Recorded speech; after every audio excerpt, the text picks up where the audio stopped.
Beauty and the Beast is the best musical Disney's ever made. It's hardly even close. I'm going to tell you all the things it does right, and then I'm going to tell you what I think the worst musical is. So the first thing is that the music in Beauty and the Beast actually serves a purpose. Each of the songs moves the story forward. The movie opens up with the villagers singing about how lovely yet peculiar Belle is. Belle chimes in and sings about how she wants more than a village and wife kind of life. Then Gaston chimes in and sings about how badly he wants to marry Belle for her beauty. Then Belle sings some more about how disgusting it would be for her to end up as Gaston's wife. It sets the scene for the whole movie. A lot of other Disney musicals, the songs are kind of filler. They don't need to be there. You take the songs away, you still know what's going on, but Beauty and the Beast, those songs are essential. You take them away, you don't know what's happening. But I actually lied to you. I was wrong. Not every song moves the story forward, but it's actually my favorite song in the entire movie. It's this completely unnecessary song where Gaston doesn't think he's gonna get Belle, and all of his friends just start hyping him up for no reason. Gosh, it disturbs me to see you, Gaston,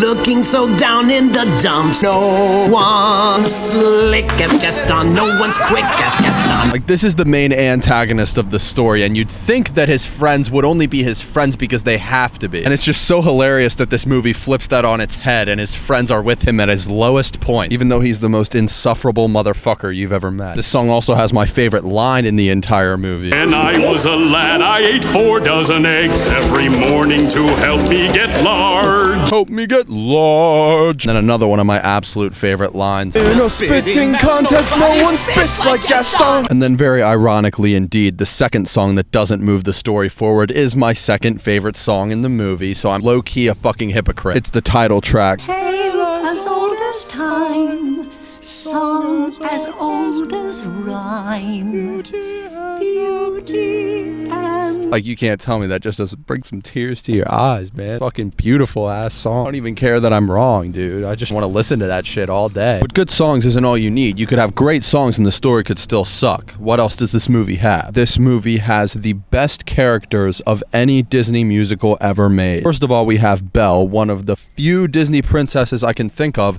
that saves someone else as opposed to being saved. Her father gets captured in the castle of the Beast. She arrives at the castle, decides to stay there in his stead with a horrifying beast living there. That's brave as fuck. Do you understand how brave that is? I wouldn't do that shit. That motherfucker's life was almost over as it was. He was an old ass dude, and without a second thought, shawty was like, I'll stay here. That brings us to Maurice, Belle's father. He's a genius, but everybody thinks he's a lunatic, and he's all jumpy and erratic. He's bouncy. He's a bouncy character. He's a great guy, and I love him. And the personified furniture and dishware of the mansion of the Beast, they are so incredibly delightful for no reason. Their boss is a fucking dickhead, and they treat him like a troubled nephew, and they wingman the fuck out of him. Belle was ready to get jiggy before the Beast even got involved because of this 5-star treatment from the dishware. And then Gaston might just be my favorite villain of all time, not even in the scope of musicals. The guy who voices Gaston has a golden voice. The singing is immaculate. And I've never met a villain that I've both loved and hated so much. He's pompously arrogant. He's an idiot. He is manipulative and conniving. But he's also a fucking goofball. Look at the way he throws these eggs into his mouth. Look at that handsome, chiseled, nefarious face. It is very hard to hate this guy, no matter how much I do. His friends seem to genuinely love him for some reason.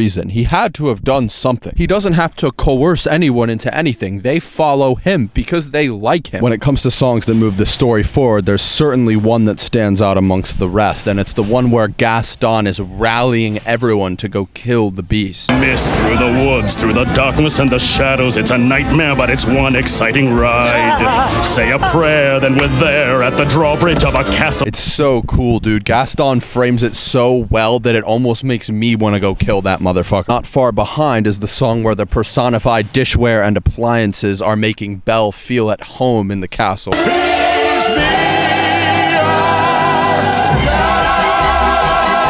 Every one of the songs in this movie sounds like it's being sung by an orchestral choir. The execution is magnificent. Now, this does bring me to the part of the movie that I'm kind of iffy about, which is the storyline. It's kind of predictable. I feel like it's been done before. I don't know exactly, though, because this is a sort of old movie. It's possible it was the first of its kind. It came out before I was born, but it's just like a scary monster. Pretty girl has to tame the monster, make him lovable. Monster learns how to control his anger, but can still become a monster monster whenever she's in trouble. It's like kind of a trope, but it is the example of the trope. It's the thing. It defines the trope. They even say in the title track, tale as old as time. They're admitting that this has been done before. So that kind of makes me feel better about it. And also just because the execution is so well done. Even if the story isn't introducing new ideas, the execution is. The characters are. And all the stuff that goes down with Belle and the Beast low-key feels like some BDSM shit. I'm gonna go out on a limb and say there's a lot of Wattpad stories regarding Beauty and the Beast. Don't ask me how I know what Wattpad is. Now that we've discussed the best musical of all time, I promise the worst musical of all time. Now, if this happens to be one that you enjoyed, what I'm saying doesn't matter. The fact that you enjoyed it matters way more than my opinion. There is no such thing as good taste. Taste is not the same as fact. With that point being emphasized, I fucking hated Moana 2. The plot was so forgettable to me that I can't even remember what happened. Each of the jokes in the movie have already been told about 200 times in other movies, probably more. I enjoyed the first one, by the way. I really liked the first one. It just seemed like they were phoning it in for the sequel, man. Didn't really need to happen. I felt kind of cheated after I bought my ticket. I was like, how much effort do you put into this fucking movie, man? I would say more, but I straight up cannot remember what happened, bro. I'm serious. And again, if you liked the movie, fuck me. I'm a fucking dipshit. I'm nobody. I'm nothing. Like what you want to like. My name is Luke. This is Castles in the Air. I love you. Goodbye.